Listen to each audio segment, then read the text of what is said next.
Tribune. Tribune. Tribune. Tribune. Tribune de l'ULB. Un point de vue. Un débat.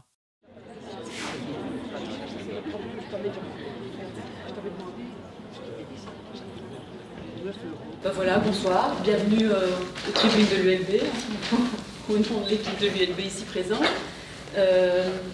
Alors on va parler ce soir de la liberté de la presse au Maroc. Et donc on a choisi un intitulé sur le caractère paradoxal ou en trompe-l'œil de cette liberté de la presse.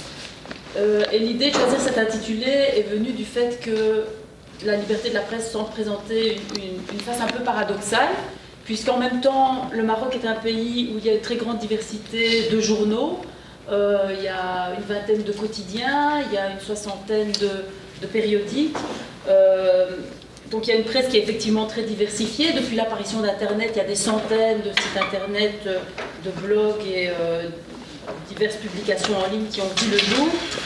Mais cette presse fonctionne dans un système qui lui laisse plus ou moins de liberté. Et quand on regarde par exemple les classements des organisations mondiales de défense de la liberté de la presse comme Reporters sans frontières, on voit que le Maroc est classé à la 130e place sur 180. Donc il n'est pas du tout dans le haut du classement. Si on regarde l'autre grand classement annuel d'une autre organisation qui est l'organisation Freedom House, le Maroc est classé parmi les pays où la presse est considérée comme non libre.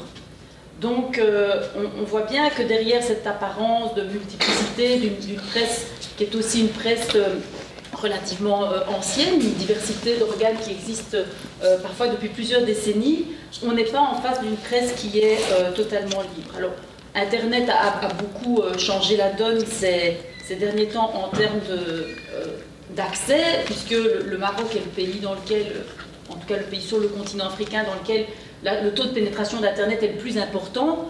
Les derniers chiffres qui dataient de 2014 montraient qu'on estimait qu'à peu près entre 60 et 65% des Marocains avaient accès à Internet. Mais par ailleurs, on voit bien que parmi ces nouveaux producteurs d'informations en ligne, que ce soit des sites Internet ou des blogueurs ou même simplement des personnes qui ont des comptes Facebook ou Twitter, certains d'entre eux peuvent être inquiétés, peuvent être suspendus, peuvent être emprisonnés. Donc il y a un paradoxe qui semble se dégager de la situation marocaine avec une image qui confronte une image de diversité de la presse, sans doute pas de l'audiovisuel, on y reviendra peut-être, avec une réalité un peu différente à l'intérieur du pays pour les journalistes. Et on voit aussi un paradoxe entre un gouvernement, un État qui est très engagé pour être à la pointe des technologies de l'information, mais qui,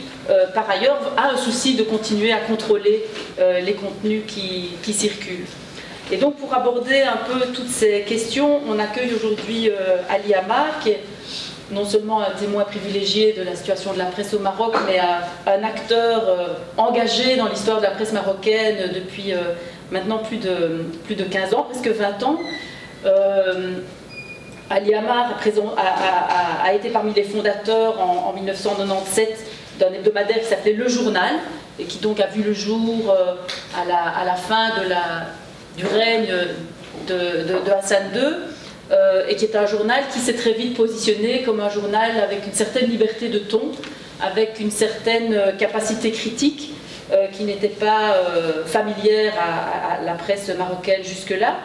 Et puis ce journal s'est développé, il a profité pleinement de la période d'ouverture qui est apparue à la mort d'Hassan II, avec l'arrivée au pouvoir de son fils Mohamed VI. En même temps qu'un autre organe de presse dont vous avez peut-être entendu parler, qui s'appelle Tel Quel. Et donc le journal s'est positionné à travers par sa liberté de ton, par son positionnement critique, et a très vite suscité évidemment l'inquiétude, voire un souci de contrôle de la part du pouvoir. Et donc il a été concerné par de nombreux procès, il a été interdit à plusieurs reprises, il a été interdit dont une fois en 2000, et donc il a réapparu en 2001 sous un nouveau nom, s'appelant le journal hebdomadaire. Et puis à partir de 2003, suite aux attentats de Casablanca, le Maroc a mis l'accent sur le tout sécuritaire, sur la lutte contre les fondamentalistes, et ça a eu des répercussions en matière de liberté de la presse. Le souci de contrôle est devenu plus grand, les problèmes entre le journal hebdomadaire et le pouvoir ne se sont pas arrangés, et finalement en 2010, le journal hebdomadaire a été contraint de fermer ses portes, officiellement asphyxié financièrement et en proie à une série de dettes vis-à-vis d'institutions comme le fisc et la sécurité sociale, mais dans les faits asphyxié financièrement parce que n'accédant plus à la publicité, puisque à l'époque les grandes sociétés avaient reçu pour consigne de ne pas placer leurs annonces dans les colonnes de ce journal-là. Alors Ali Amar va nous parler aujourd'hui de cette expérience, mais il va aussi partager avec nous son point de vue sur la situation actuelle des médias au Maroc. Il observe, analyse la situation politique au Maroc depuis longtemps. Vous connaissez peut-être ces deux ouvrages. Le premier sur Mohamed VI, Le Grand Malentendu, paru en 2009. Le deuxième, Paris-Marrakech, Luxe, Pouvoir et Réseau, coécrit avec un journaliste du Monde. Et donc c'est depuis ce poste d'observation privilégié qu'il va aujourd'hui partager avec nous son point de vue, et puis peut-être nous parler d'un projet qu'il a et qui est en voie de finalisation et qui va lui permettre de proposer une nouvelle source d'information sur l'actualité marocaine. Voilà, donc je lui laisse la parole tout de suite, puis après on pourra débattre ensemble et écouter vos questions. Je veux souligner que ma présence à Bruxelles et le fait en fait d'un programme qui s'appelle ICORN, qui est en fait International Cities of Refuge Network. C'est un programme qui soutient des personnes comme moi, des écrivains, des journalistes en difficulté dans leur pays, suite à leur parcours professionnel et personnel, et qui ont pu accéder en fait à une sorte d'abri qui leur permet de pouvoir s'exprimer à l'étranger. À Bruxelles, c'est en partenariat avec la Maison des littératures Passaporta, et c'est un programme qui dure 2 ans, et donc c'est dans ce cadre que je m'adresse à vous aujourd'hui. La situation, évidemment, de la presse au Maroc est très paradoxale, comme vous le disiez tout à l'heure, et en même temps, elle dénote d'une situation très précaire. Je partirai pour montrer l'aspect trompe-l'œil de la vision qu'on a quand on arrive au Maroc et qu'on va dans un kiosque. En fait, il y a une très grande diversité de publications. Nous n'avons pas l'impression qu'il y a une oppression des journalistes, puisque on parle effectivement plusieurs centaines de publications de la presse écrite. Il y a un foisonnement des sites internet depuis quelques années. On en décompte presque 1 millier. La presse étrangère est vendue assez librement. Donc cette vision-là, en réalité, c'est une vision d'Épinal, puisqu'elle cache, si on gratte le vernis, une forme d'unanimisme éditorial qui s'est installée au cours des années, et ce qui souligne encore davantage le paradoxe, depuis l'avènement de Mohamed VI. Et je reviens à l'expérience du journal hebdomadaire, du journal qui portait ce nom-là au début, que nous avions fondé en 1997 à Casablanca. Ce journal a eu la chance d'arriver à un moment extrêmement particulier de la situation politique et sociale au Maroc. Nous-mêmes, nous n'avions pas perçu tous les ingrédients qui allaient faire qu'une presse indépendante, libre et même de combat allait émerger dans cet environnement-là. Et en fait, on a profité non pas de l'avènement d'un nouveau roi, mais d'une forme d'alignement de planète en réalité. On est arrivé à la fin d'un cycle extrêmement long de 38 ans, c'est le règne de Hassan II, et une forme de parenthèse assez magique d'ailleurs. On appelle ça le printemps de la presse marocaine. Une parenthèse s'est ouverte à la fin du règne de Hassan II. Donc on est encore sous Hassan II, avant que Mohamed VI n'arrive sur le trône. Ce qui s'est passé, c'est qu'à la fin des années 90, le roi Hassan II, qui est connu pour être dictateur à l'oriental, avait été contraint de desserrer l'étau de sa dictature pour des raisons qui sont extrêmement liées à des raisons en fait exogènes et internes. D'abord parce que la situation internationale avait changé, qu'elle n'était pas aussi favorable au maintien de dictatures fortes dans la région, et une situation interne où la société civile, beaucoup plus combative, a arraché certains pans de liberté, notamment liberté syndicale, liberté d'expression, liberté de mouvement, etc. Et donc il a été contraint, d'abord sur un plan institutionnel, à donner, non pas le pouvoir, mais une participation au gouvernement de l'opposition socialiste qui constituait depuis des dizaines d'années une opposition forte au régime.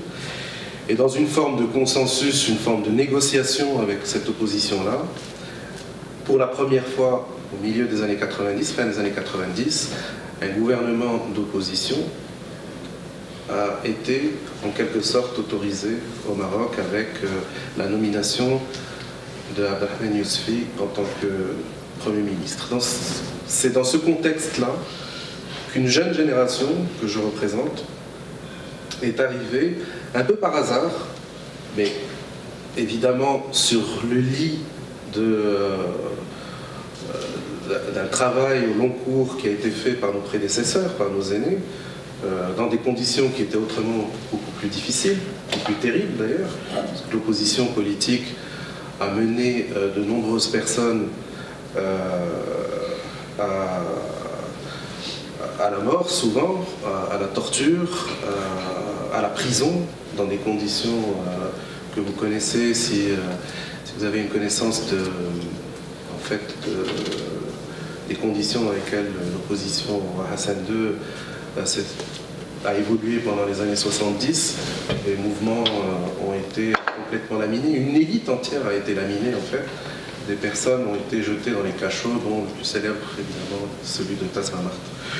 Donc tout ce mouvement-là a permis à une génération qui est la nôtre d'arriver à un moment où on a pris l'occasion en fait de faire tout simplement du journalisme en réalité. Nous avons tenté de mettre en place un organe de presse qui n'avait comme contrainte que le respect de l'éthique et de la déontologie, et de se dire que tout devait se dire dans un environnement propice qui, comme beaucoup d'autres le pensaient à l'époque, politiques, membres de la société civile et même à l'international, on pensait que effectivement cette période charnière entre les deux règnes allait ouvrir en fait à une nouvelle période, à une nouvelle ère qui allait permettre en fait, un peu comme dans le cadre de la transition espagnole, l'émergence d'une presse libre, indépendante et qui aurait pu constituer une agora pour toutes les voix jusqu'ici contraintes à se taire. Et c'est donc dans ce contexte-là que le journal hebdomadaire a démarré cette expérience assez unique qui lui a permis d'aborder des sujets complètement tabous. D'abord des sujets d'histoire contemporaine. Comme vous savez, dans ce genre de régime extrêmement autoritaire, la connaissance même de l'environnement politique et de l'histoire récente était complètement occultée. On a abordé des sujets politiques très sensibles. Et par la force des choses, nous avons abordé ce qu'on appelle toujours, malheureusement, les fameuses lignes rouges de la monarchie. Quelles sont ces lignes rouges ? Tout d'abord, il y a une forme de doxa du régime monarchique marocain qui est celle de déterminer une forme de pensée unique sur certains sujets qui ne peuvent pas prêter à débat. Premier sujet, évidemment, c'est le roi, la personne du roi, son rôle, ses prérogatives et son mode de gouvernance. Le deuxième sujet qui est extrêmement sensible, c'est l'islam politique, mais dans le sens où on peut l'interpréter et discuter de de l'utilisation de l'islam par le régime lui-même, et non pas seulement par les islamistes qui tentent d'obtenir un pan du pouvoir. Il y a aussi la question fondamentale, et même si la presse internationale et les médias sont un peu oublieux par rapport à ce sujet, et pourtant qui est absolument central et sensible au Maroc, qui est celui du Sahara occidental, et évidemment des conditions de l'annexion de ce territoire par le Maroc et de la situation des droits de l'homme sur place. Le sujet aussi très complexe de l'appareil sécuritaire, de son rôle déterminant dans le façonnage de la politique marocaine, et aussi évidemment par extension de cet appareil sécuritaire, les sujets ayant trait à l'armée, et dans le contexte évidemment de l'après 11 septembre et de l'après mini 11 septembre marocain qui a été le 16 mai 2003 avec les attentats de Casablanca, toute la problématique du terrorisme et de la liberté d'expression par rapport au terrorisme. Donc ce sont des sujets pour lesquels la presse n'a auparavant jamais tenté véritablement de mener des enquêtes en profondeur, et nous sommes venus parce que nous avons estimé que même si ces lignes rouges étaient retranscrites dans tout le corpus textuel, dans le code de la presse, dans le code pénal, les textes juridiques qui parlent évidemment, qui concernent les libertés individuelles, etc. Malgré le fait que ces lignes-là, ces sujets-là étaient retranscrits en interdit dans ces textes-là, nous avions naturellement pensé et agi en sorte pour dire que ce sont en fait les sujets de prédilection, ce sont les sujets pour lesquels le public marocain devait être renseigné. Et donc, on a eu un succès absolument phénoménal parce que nous avions aussi introduit dans notre manière de faire un nouveau savoir-faire. Si on doit comparer avec la presse existante qui était ne pas, pour dire les choses telles qu'elles sont, elle sentait la naphtaline, hein. C'était une presse un peu vieillotte qui n'utilisait aucune technologie, aucun moyen de s'approcher du lectorat, aucun moyen de présenter et de décrypter l'actualité d'une manière moderne. Tous ces ingrédients ont fait que pendant cette fameuse parenthèse de l'entre-deux-règnes, le public a tout de suite évidemment accroché, il a fait en sorte que nos journaux, le journal, et puisque nous avons essaimé aussi, il y a d'autres titres qui sont nés à partir de cette expérience-là, le public a été au rendez-vous, et le pouvoir a aussi senti fondamentalement qu'il se passait en fait un phénomène incontrôlable par rapport à ce qu'il comptait, par rapport à ces velléités de contrôle de l'opinion publique. Et donc cette fameuse parenthèse qui a constitué aux yeux de l'opinion publique internationale, la presse internationale qui avait suivi de près cette expérience-là, avait décrété qu'il s'agissait d'un printemps de la presse marocaine 10 ans avant le printemps arabe. Ça nous a permis évidemment d'avoir une exposition à l'international extraordinaire, ce qui a démultiplié notre impact éditorial, parce que nous étions repris et nous avons travaillé en collaboration avec des grands titres comme Le Monde ou des titres anglo-saxons. On est devenu un peu le hub, la porte d'entrée au Maroc de toute la presse internationale qui venait couvrir les événements. Mais d'un autre côté, le pouvoir a considéré, et pas seulement le pouvoir, les élites aussi, par extension le public, ils ont considéré que ce journalisme-là constituait en fait une opposition politique, ce qui n'était pas en fait l'objectif de l'expérience. Et donc nous avons par la suite on a fait l'objet en fait d'une guerre totale. D'abord frontale parce que la manière avec laquelle le nouveau régime de Mohamed VI a tenté de museler cette presse naissante et incontrôlable s'est faite de plusieurs manières. La première manière a été la plus classique et frontale, l'utilisation par décret administratif, l'application d'un article qui s'appelait l'article 77 du Code de la presse, qui permettait au Premier ministre ou au ministre de l'Intérieur ou à une autorité de tutelle de la presse d'interdire par simple décret l'apparition d'un titre ou, comme on en a fait les frais en décembre 2000, interdire totalement le titre par simple décision administrative. Et cette interdiction-là qu'on a subie en décembre 2000, de la part, et ce qui est aussi paradoxal, de la part du nouveau gouvernement d'opposition qui est arrivé au gouvernement, a été extrêmement coûteuse pour l'image du Maroc.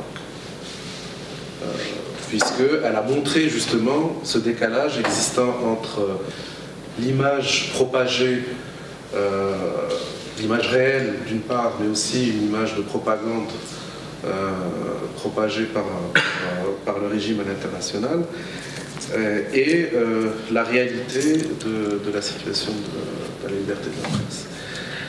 Donc le régime a abandonné d'une certaine manière cette façon de contre-attaquer l'évolution de l'émergence, le bourgeonnement de cette presse libre. Il y a eu par la suite des procès en cascade pour diffamation dans des affaires qui ont été pour la plupart des affaires politiques, puisque nous avons à chaque fois mené des enquêtes au cœur du régime, des enquêtes économiques, des enquêtes, nous avons brisé des tabous qui étaient intolérables pour le pouvoir.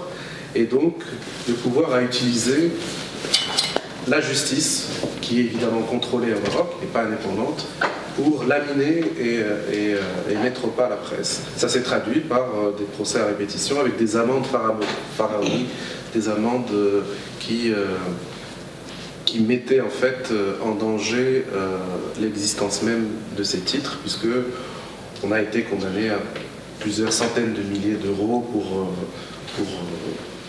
pour des délits de diffamation. Ceci n'a pas suffi, puisque le succès était au rendez-vous et que le régime ne pouvait pas interdire aux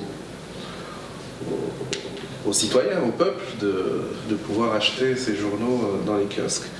Donc, il a utilisé une manière qui a été en fait la plus létale, qui a été l'asphyxie économique.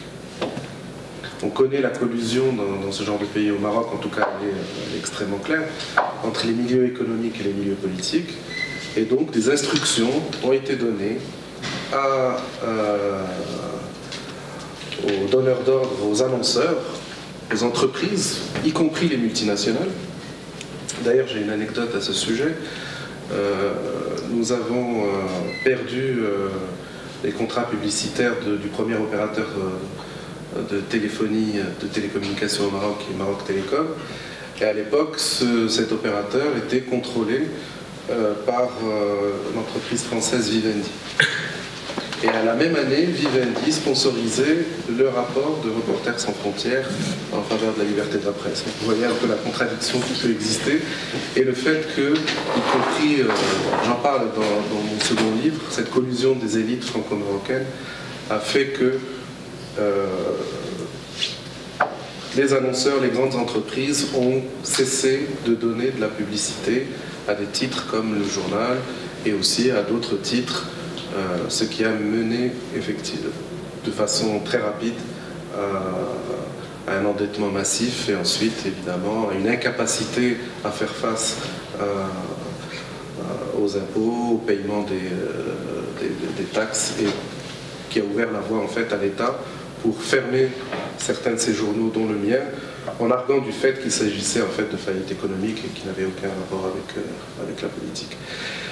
Donc voilà un peu la situation qui a perduré pendant une dizaine d'années, et notre succès a aussi servi, de manière assez tragique d'ailleurs, à constituer en fait un alibi pour le régime, puisque l'existence de cette presse-là pendant ces années charnières entre Hassan II et Mohamed VI a fait que le régime pouvait se prévaler de l'existence d'une presse, même maintenue à peine la tête hors de l'eau, mais on existait, et le fait d'exister en comparaison avec ce qui pouvait exister justement chez nos voisins, hein, si on fait la comparaison avec la situation en Algérie de l'époque, c'était un peu une presse contrôlée par des lobbies, une presse aussi qui n'a pas, malgré le fait qu'il y a une liberté d'expression plus large, en tout cas par rapport au chef de l'État, par rapport au pouvoir politique,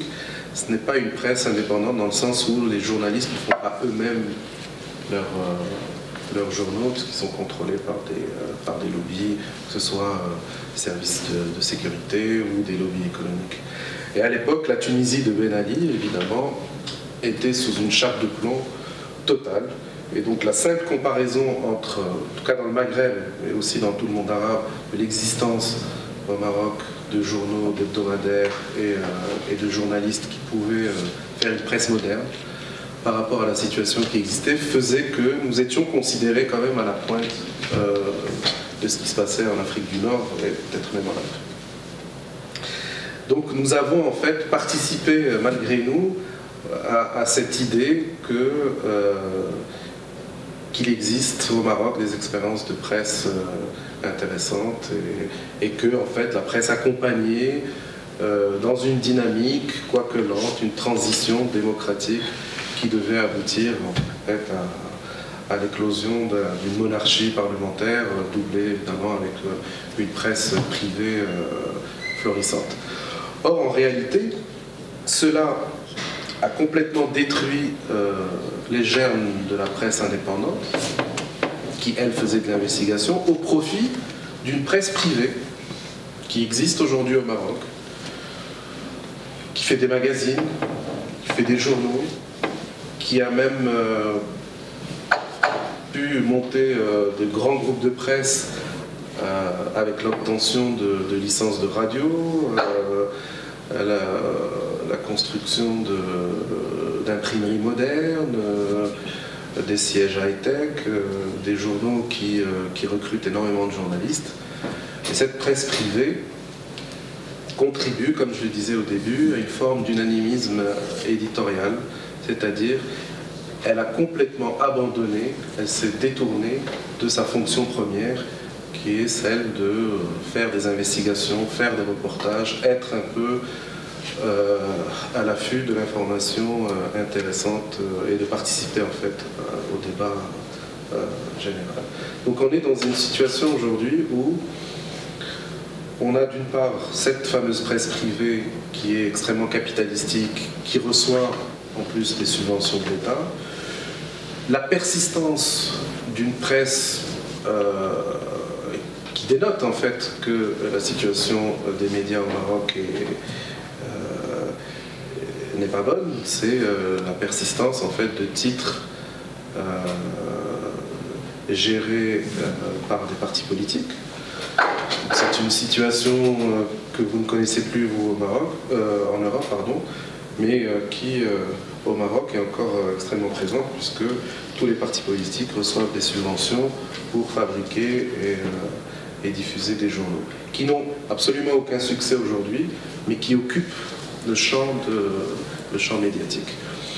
L'État aussi a ouvert dans un mouvement qu'il a tenté de présenter comme une forme de libéralisme certaines fréquences radio, mais quand on analyse la situation, en réalité toutes les radios qui existent au Maroc, ce sont des radios d'infotainment, ce sont des licences qui ont été octroyées à des gens qui ont un lien avec le régime, que ce soit des groupes de presse complètement domestiqués et qui évidemment donnent des garanties éditoriale à l'État, ou alors à des personnes qui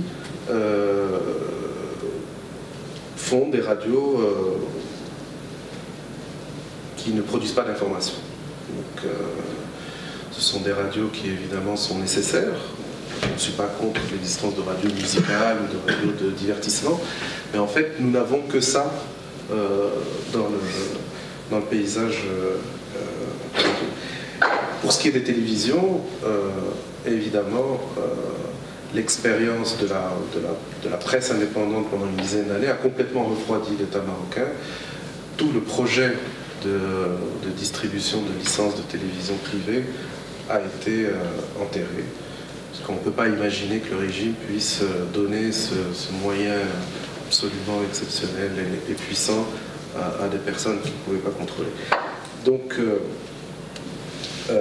dernière phase de ce développement-là, c'est, comme on l'a abordé au début, l'extraordinaire pénétration d'Internet dans ce pays, qui en fait aujourd'hui le pays le plus connecté d'Afrique, vient de dépasser l'Afrique du Sud, qu'il y a, je n'ai pas de chiffre exact, mais je crois que c'est le pays dans la région qui a le plus de comptes Facebook, la 4G est en place, les applications nomades sont utilisées par la plupart des jeunes, donc il y a cet extraordinaire outil qui est présent et qui a eu en fait deux conséquences. La première, c'est une migration de la presse papier qui n'a pas su trouver le modèle économique viable, puisqu'il était impossible de pouvoir rentabiliser une entreprise de presse sans être adoubé par le pouvoir. Et donc, certains journalistes ont pris le maquis en créant des sites internet avec des moyens très faibles, ce qui fait qu'ils ne peuvent pas mener d'enquête intéressante. Et ça a ouvert la voie aussi à un foisonnement de sites qui sont plus attirés par le buzz, par le sensationnalisme et par la course au clic, alors que ce qui a fait la période glorieuse de la presse indépendante des années 2000 a été complètement abandonné. Beaucoup plus que ça, il y a aussi, on remarque depuis quelques années, l'émergence d'une presse false flag, comme on dit dans le monde anglo-saxon, c'est-à-dire sous fausse bannière. Ce sont des projets très lourds sur Internet qui sont financés par des sources de financement occultes. Certains par les services de renseignement marocains, ça a été prouvé parce que si vous avez suivi l'actualité marocaine ces derniers mois, on a appelé le Maroc Leaks, des documents confidentiels, des câbles diplomatiques ont été diffusés sur Internet et qui ont des correspondances aussi entre les services de renseignement et certains journalistes, prouvé qu'il y avait en fait une espèce de toile d'araignée, une espèce de réseau occulte entre des services de renseignement et des journalistes et des groupes de presse pour mener une propagande cachée.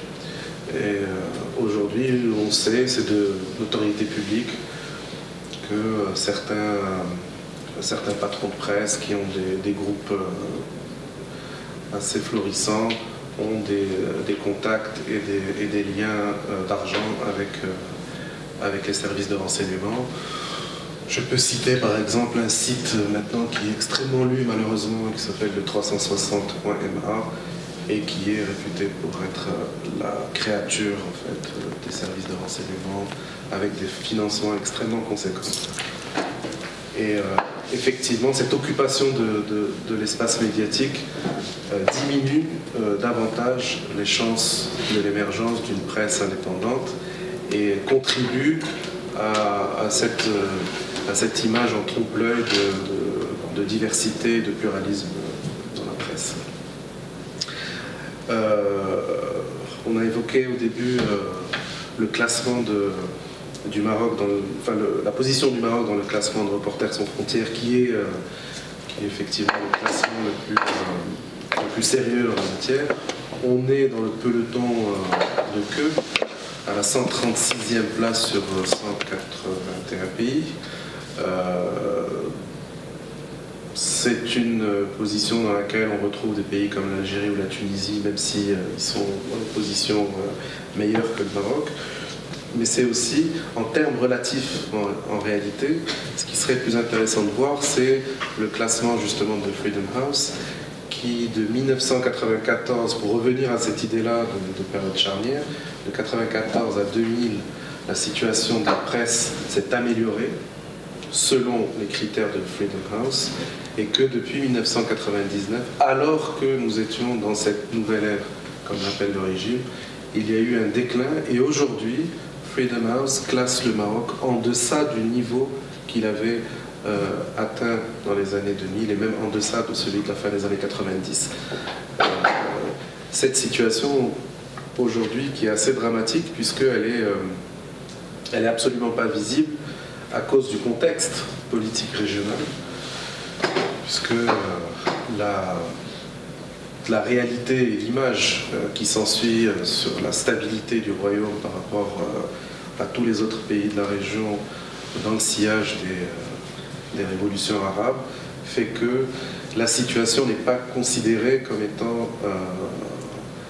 étant dramatique, si on compare avec la Libye, etc. Et y compris avec la Tunisie, puisque la Tunisie n'a pas vécu cette évolution graduelle, cette prise en main de la presse par une génération et la transmission aussi de cette volonté d'entreprise par des journalistes, comme ce fut le cas au Maroc pendant ces années-là. En Tunisie, on est passé du néant à une ouverture totale, ce qui fait que la situation est encore aussi extrêmement chaotique là-bas. Donc cette image-là, je pense, va persister, malheureusement, pour les journalistes qui essayent d'imaginer des solutions, qui essayent d'imaginer des projets, alors que la pression continue sur eux, puisqu'on peut citer, par exemple, sur les derniers mois, des journalistes qui ont été emprisonnés dans le cadre de la loi antiterroriste pour des questions qui n'ont absolument rien à voir avec la sécurité nationale, puisque le journaliste Ali Anouzla, qui dirigeait le site lacom.com, n'a fait que son travail en pointant un lien sur une vidéo de propagande d'AQMI, et comme le font tous les médias dans le monde, en soulignant aussi qu'il s'agissait d'une vidéo de propagande extrémiste, mais que l'intérêt de visionner cette vidéo par le public dépassait le fait de ne pas en parler, a fait qu'il a été poursuivi dans le cadre de la loi antiterroriste mise en place après les attentats de 2003 et qui est en fait un outil supplémentaire de répression contre la presse. Le cas du journaliste Alil Mravet qui en 2005, parce qu'il a émis une opinion différente sur la situation des Sahraouis à Tindouf, donc dans les camps de réfugiés sur le territoire algérien. Donc, il a été, et ça c'est je pense que c'est un cas unique dans le monde, ce journaliste a été interdit pendant 10 ans d'exercer son métier, ce qui est absolument... C'est une condamnation qui n'existe même pas dans les textes marocains. Le juge a décidé, comme ça, d'interdire ce journaliste d'exercer pendant 10 ans. Alors, cette interdiction se termine ce mois, les 10 ans, et donc il compte bien essayer de revenir avec un journal satirique, mais on verra. Il est apparemment déjà en prise avec les autorités qui lui font des misères administratives parce qu'elles ont eu vent qu'il avait l'intention de lancer un titre satirique au Maroc. Un journaliste qui fait partie d'une association qui s'appelle Freedom Now, qui défend la liberté de la presse au Maroc, une association qui n'a pas été autorisée par l'État, a été jetée en prison, condamnée pour adultère. Donc voilà, on utilise tous les moyens pour, comme un peu sous le régime de Ben Ali, où un accident de voiture pouvait être le prétexte pour envoyer un journaliste en prison. Des procès aussi en diffamation, même devant des juridictions internationales. On a le secrétaire particulier du roi, Mounir Majidi, qui a attaqué récemment un des représentants de cette génération, qui est l'ami, qui est Ahmed Ben Chemsi, qui est en exil lui aussi, et parce qu'il a publié d'abord sur son blog et ensuite sur le site internet du Monde une enquête sur la corruption qui arrive jusqu'aux marches du palais, puisqu'il a démontré qu'un homme très proche, un homme qui vit dans cette fameuse zone de confort autour du roi, qui est son propre secrétaire particulier, avait mené des entreprises grâce à des moyens illicites.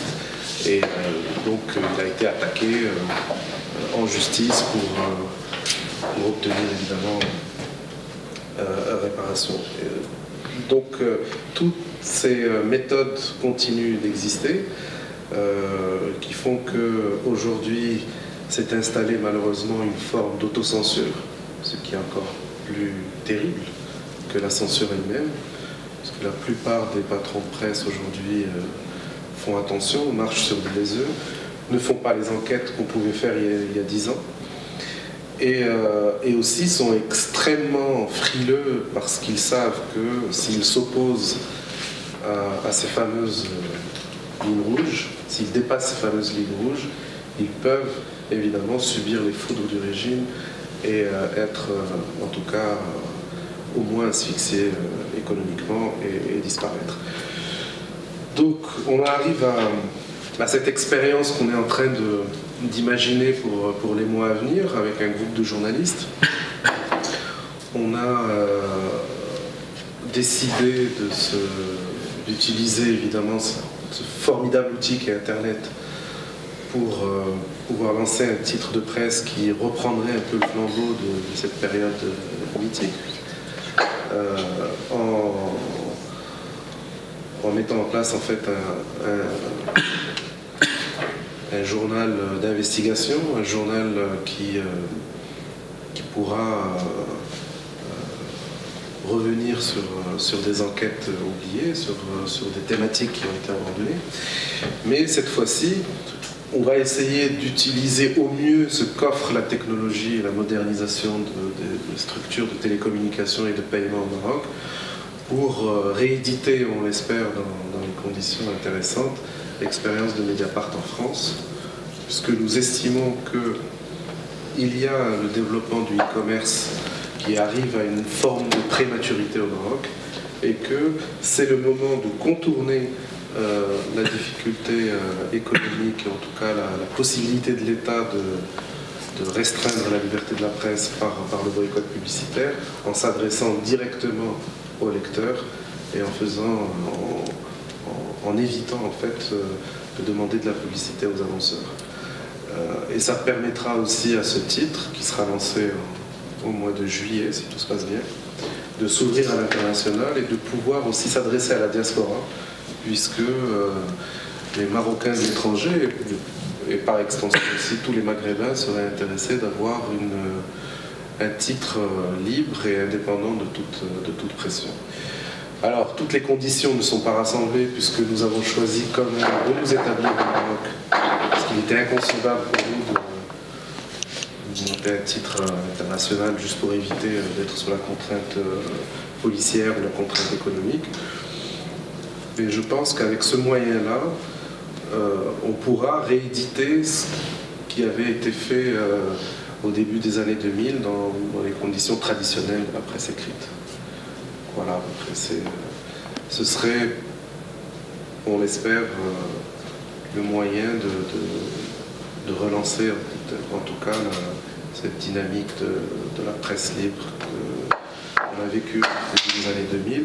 Et c'est dans ce contexte qu'on essaye évidemment d'attirer aussi de nouveaux talents, de voir un peu cette jeunesse qui n'a plus accès à de l'information indépendante, pour pouvoir non seulement travailler dans un cadre libre et indépendant, et aussi interagir avec toutes les nouvelles formes d'expression aujourd'hui, puisque vous avez certainement suivi un mouvement contestataire, le mouvement du 9 février, a révélé aussi toute une nouvelle génération de jeunes qui s'expriment sur les réseaux sociaux, qui font du journalisme citoyen, mais qui n'est pas encadré dans le cadre d'un organe de presse professionnel. C'est l'ambition de ce projet qu'on est en train de mettre en place. Voilà. Je vous remercie. S'il y a des questions, on peut aborder peut-être certains aspects de cette grande aventure. Merci beaucoup en tout cas. Bon voilà, il y a déjà une question.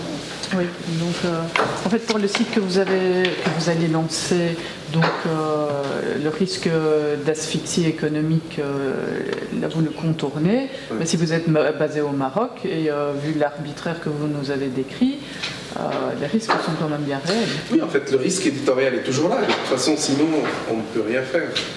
C'est-à-dire, si on veut faire du journalisme dans l'environnement même où se passe l'actualité, on n'aurait pas pu imaginer faire un titre de presse délocalisé en Europe sans qu'on ait des journalistes de terrain qui font le travail. Mais en fait, on veut prendre aussi au mot les autorités qui n'arrêtent pas de dire que toutes les conditions sont là, même si le nouveau code de la presse tarde à sortir. On est encore sous ce que je n'ai pas mentionné dans ce que j'ai dit, c'est que la presse au Maroc est la seule industrie qui ne peut pas bénéficier d'investissements étrangers, alors que le Maroc est réputé être pour un pays à économie libérale. Un investisseur étranger peut investir dans à peu près tout au Maroc, sauf dans la presse. Et dans le nouveau code de la presse qui est en gestation aujourd'hui, qui devait sortir déjà il y a 2 ans et même au-delà, qui devait sortir en janvier 2015, qui a encore été reporté et dont on a les drafts, cette interdiction est maintenue. Donc pour répondre à votre question, on n'a pas trop de choix. Si on veut exercer le journalisme au Maroc, on est obligé d'y être, d'avoir des journalistes sur place et de pouvoir. Évidemment, sur le plan technique, on va essayer, parce que l'arbitraire est aussi technologique, ils peuvent venir couper tout simplement Internet. Donc il sera hosté à l'international, évidemment. Il sera, excusez-moi. Il sera, j'ai utilisé le terme technique, mais comment on dit, hébergé, voilà, il sera hébergé à l'étranger, mais le siège social, l'entreprise éditrice est à Casablanca. Les journalistes sont, d'ailleurs, le premier groupe a été recruté, il est à Casablanca, et c'est aussi une manière de tester une nouvelle fois le régime qui a tout fait pour tuer toutes ces expériences-là. Et donc voilà, on va essayer de trouver une solution par rapport à la menace de l'asphyxie économique. En tout cas, à trouver un modèle économique qui nous permette d'assurer notre indépendance et qui nous permet aussi d'avoir une entreprise lucrative, puisque c'est une entreprise de presse qui va investir, qui aura beaucoup de journalistes. Donc voilà, on a fait le choix de le faire à partir du Maroc. Il y a déjà des échos en provenance d'autres organes de presse donc qui sont peut-être plus aux mains du pouvoir par rapport à vous. C'est quelque chose qui n'est pas très ébruité au Maroc. On n'en parle pas beaucoup. Soyez discret. On est assez discret. Le milieu le sait parce qu'on est en contact avec nos confrères qui nous encouragent ou ceux qui nous regardent de travers. Mais en tout cas, on est... voilà, les gens savent que dans le milieu, les gens le savent. Je pense qu'il y a eu un article dans une lettre confidentielle qui s'appelle Maghreb confidentiel. Ils ont déjà donné l'info. Donc je suppose qu'en face, les autorités le savent. Et voilà, donc pour l'instant, on a fait les choses en règle. On a créé cette entreprise, on l'a capitalisée, on a trouvé des financements de démarrage. Il y a un business angel qui a mis de l'argent. On lui a bien dit que c'était pas forcément rentable et qu'ils pouvaient oublier une forme de rentabilité à court terme. Mais en même temps, on compte beaucoup sur la formule d'abonnement en fait, et la capacité des réseaux sociaux et d'Internet de pouvoir attirer le chaland. Je pense que la nouveauté et le fait de pouvoir proposer un produit intéressant et en disant au public, un peu pour paraphraser Mediapart, seuls les lecteurs peuvent nous acheter. Et donc ça sera un peu l'idée. Et puis le réservoir de lectorat n'est pas seulement au Maroc, mais on pense aussi à l'international, à ceux qui s'intéressent au Maroc, mais à tous les Marocains, Maghrébins qui habitent à l'étranger et qui seront intéressés d'accéder à un site pareil. Donc oui, c'est une prise de risque, très certainement, parce que toutes ces lignes rouges n'ont pas été... Alors le prochain code de la presse promet qu'il n'y aura plus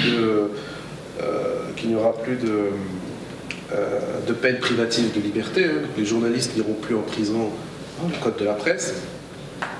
Quand on sait que les juges utilisent d'autres codes, comme le code pénal ou la loi antiterroriste pour faire taire les journalistes, je suppose que les journalistes continueront à aller en prison, mais pas par le code de la presse.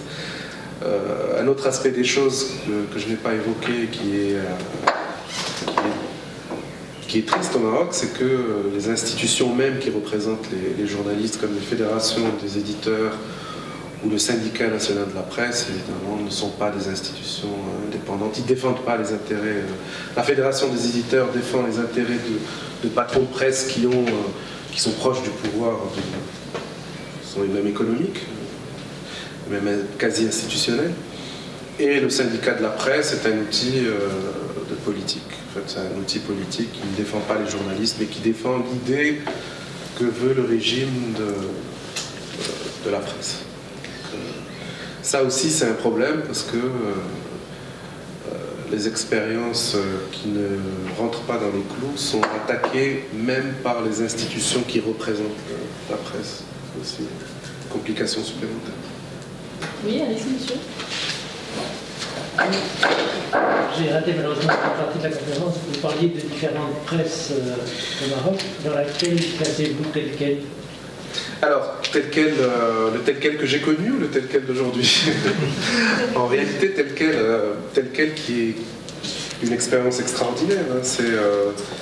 C'est une expérience née aussi du journal que j'avais fondé avec Aboubakr Jamaï en 97. Et donc, il fait ce magazine-là a eu une autre voie, en fait, un autre parcours. Nous, on était beaucoup plus sur des enquêtes économiques, politiques, sur le décryptage de la nature du régime, du fonctionnement même du cœur du réacteur du régime, qui est très complexe à comprendre, parce que le Marzen est cette espèce de centre névralgique du pouvoir marocain, est extrêmement opaque, y compris pour nous Marocains. Donc tout notre travail était de comprendre, de décrypter, d'essayer de lever le voile sur ces aspects-là. Tel quel a eu le mérite de venir avec une thématique de société qui a beaucoup participé à l'évolution des mentalités au Maroc, notamment sur la question des libertés individuelles, sur les libertés de conscience, etc. C'est une expérience qui a malheureusement été un peu anéantie après le départ de Benchemsi, son patron, qui a été racheté en fait par un député marocain, et qui en a fait aujourd'hui un journal assez lisse, malheureusement. Avec évidemment des individualités intéressantes, mais c'est un journal qui fait beaucoup d'autocensure. Ça fait beaucoup d'autocensure. Donc il reste évidemment, quand on le compare avec l'existant, et de par son histoire, cet hebdomadaire reste quand même l'hebdomadaire phare. Mais on a l'impression qu'il s'est un peu éteint. Voilà. pour des raisons qui sont certainement des raisons de survie. Et il sert aujourd'hui, à ce que je disais tout à l'heure, c'est exactement l'exemple le plus pertinent aujourd'hui, tel qu'elle sert comme alibi au régime pour montrer que voilà, il y a des journaux qui peuvent être un peu critiques, mais en respectant évidemment ce que le régime appelle les constantes de la nation, qui sont, comme je les ai dit tout à l'heure, la monarchie, l'islam tel que le veut la monarchie, l'islam politique, les appareils sécuritaires et les questions qui sont sacrées, comme la question du Sahara occidental. Donc, voilà. Tant qu'on ne touche pas à ces sujets, ou quand on ne piste pas l'argent des puissants, ça aussi, ça a été une marque de fabrique du journal.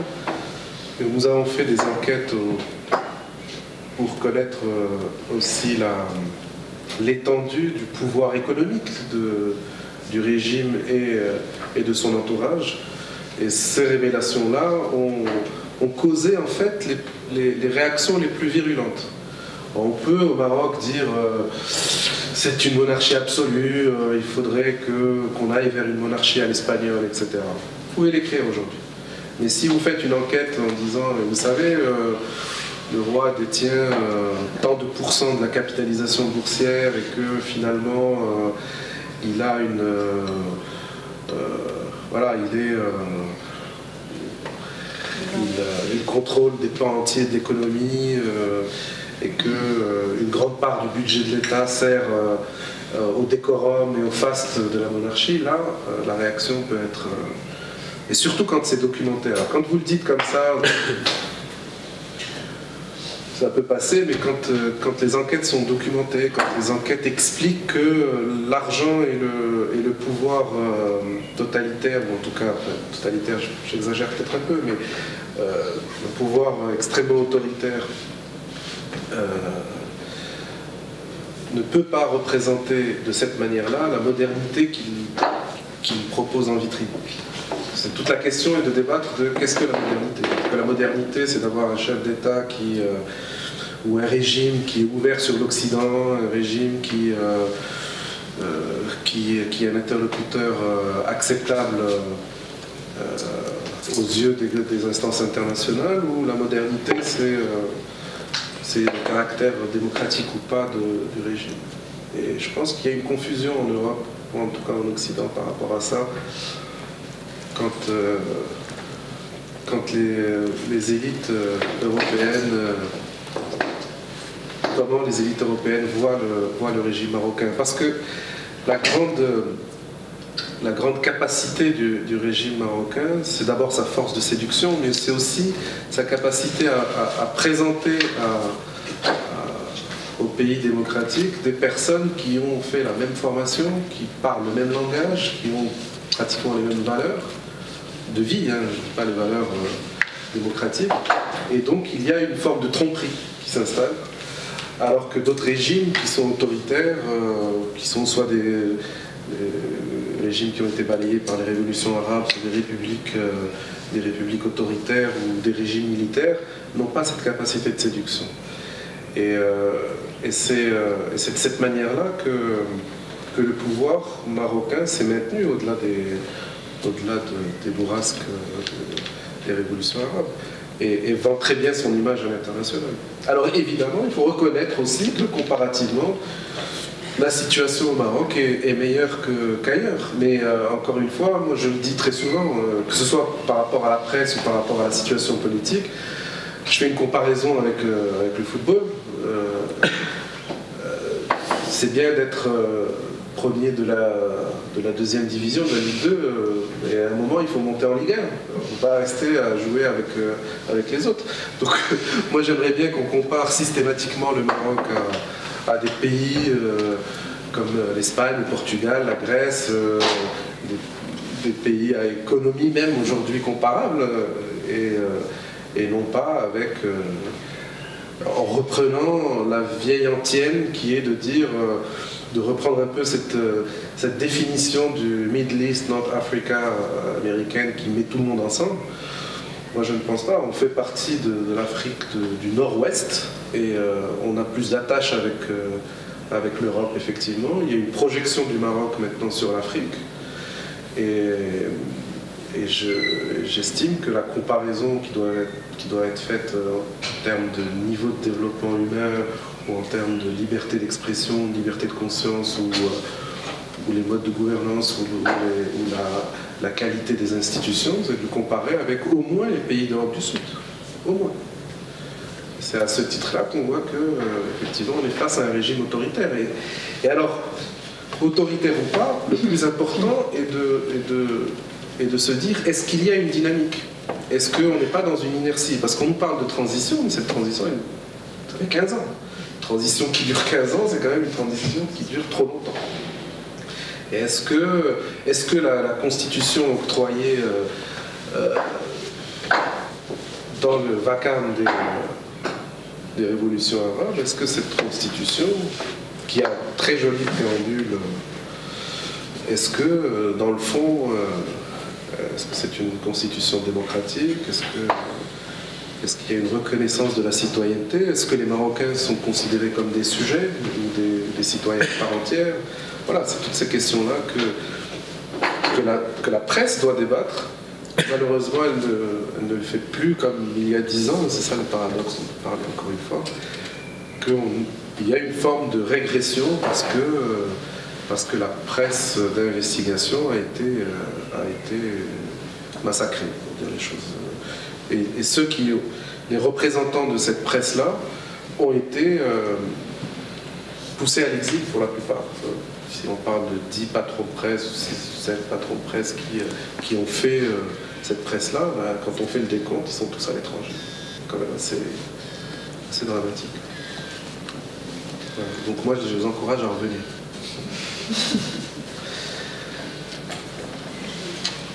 Vous avez, si je ne me trompe pas, cité surtout des exemples de la presse marocaine francophone à propos des médias qui ont franchi les lignes rouges. Est-ce qu'on trouve l'équivalent dans les médias arabophones, dans la presse écrite? Oui, c'est vrai que je n'ai parlé que de la presse francophone, mais nous-mêmes, nous avions en fait un groupe de presse où on avait tout de suite, un an après la création du journal en 97, en 98, on a lancé son pendant arabophone, et qui a eu aussi un succès phénoménal. Alors évidemment, il ne s'adresse pas, il faut aussi reconnaître que le public francophone, c'est un mouchoir de poche, hein, on est sur peut-être un réservoir de 30-40 000 lecteurs, hein, pas plus. Mais la presse arabophone, parce que contrairement aussi aux idées reçues, le Maroc n'est pas un pays francophone. Parle le français, on comprend le français est enseigné plus ou moins bien dans les écoles, l'administration utilise le français, mais c'est un pays en voie d'arabisation depuis le milieu des années 70. Donc aujourd'hui, pour avoir de l'impact, il faut écrire en arabe et mieux parler la darija qui est le dialecte local. Et effectivement, certains journaux ont pu aussi avoir un succès éditorial intéressant. Alors, bon, les expériences ne sont pas toutes équivalentes. Hein. Certains ont versé dans le populisme, malheureusement, parce que c'est par facilité, et puis parce que l'électorat aussi suit un peu la tendance populiste. Mais je pense que c'est des phénomènes qui s'écrètent après, et c'est normal qu'on ait une phase où des journaux ne respectent pas totalement ce qu'on peut considérer comme étant déontologique. Mais aujourd'hui, si on parle de la presse qui a le plus d'influence, elle est sur Internet, et elle est arabophone. En tout cas, celle qui a le plus d'audience. Après, nous, notre projet, effectivement, c'est un projet beaucoup plus... D'abord, si on s'adresse à des gens qui ont une capacité à s'abonner en dégainant une carte Visa, évidemment, on s'adresse à une petite population. Mais c'est aussi cette population qui a aussi une influence au niveau des centres décisionnels, qui a aussi une résonance à l'international. Donc, voilà, ça vient en complément de l'extraordinaire capacité de la presse arabophone à toucher un large public. Et ce qui est dommage, c'est qu'il n'y ait pas un écosystème, en fait, des médias. Quand un journal révèle une affaire au Maroc, elle n'est pas reprise par une matinale radiophonique, elle n'est pas reprise par le 20h, etc., puisque tout est cloisonné, les radios évitent de parler des choses intéressantes, et les télévisions tout le bouquet de télévision est contrôlé par l'État. Il n'y a pas de télévision privée, encore moins indépendante. Et c'est évidemment les directeurs de l'information des chaînes de télé sont directement, j'allais dire, nommés par le ministère de l'Intérieur. Donc ce sont des télévisions de propagande, malheureusement. Mais quelle est la place dans ce paysage-là des télévisions internationales? Je pense en particulier au Pan-Arabe, donc une télévision comme Al Jazeera qui a eu des soucis d'ailleurs aussi avec le gouvernement marocain. Oui, c'est exactement l'erreur, à mon sens, qu'a commise le régime en restreignant en fait, le débat. Et d'ailleurs, la deuxième chaîne de télévision marocaine, 2M, qui était on va dire semi-publique à un moment, elle appartenait en fait au roi à travers Saoudi. Tout à fait au début, c'était une télévision cryptée sur le modèle de Canal+. Mais elle a participé aussi à cette époque-là, pendant quelques années, à susciter le débat par des tables rondes, débats politiques, etc. Et cette télévision a été par la suite complètement utilisée pour la propagande. Et voilà, donc l'erreur qu'a commise l'État, c'est de vouloir contrôler coûte que coûte les masses médias. Et en finalité, eh bien, on a deux franges de la population. La majorité suit les chaînes satellitaires pan-arabes, Al Jazeera, mais d'autres, Al Manar aussi, l'Arabia, etc. Surtout Al Jazeera à l'époque, avec l'influence qu'on peut imaginer. Et une petite élite francophone qui suit évidemment les chaînes de télévision européennes et principalement françaises. Donc on peut dire qu'on a une population, enfin nous sommes des immigrés des ondes. Je pense que tout le monde regarde les télévisions étrangères. Alors oui, il y a certains programmes locaux qui sont extrêmement suivis parce que programmes de proximité. Mais en tout cas, si on parle d'information, non, les Marocains ne s'informent pas à travers leur télévision. C'est surtout Internet aujourd'hui et les télévisions satellites étrangères. Eh bien, on va clôturer alors. Je remercie beaucoup notre invité, Aliama, merci à vous. pour cette plongée dans les médias marocains.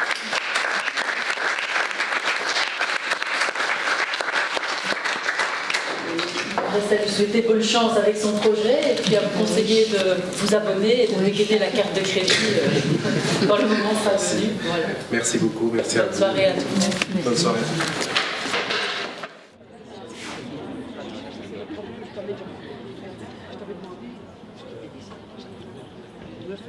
Tribune. Tribune de l'ULB. Un point de vue. Un débat.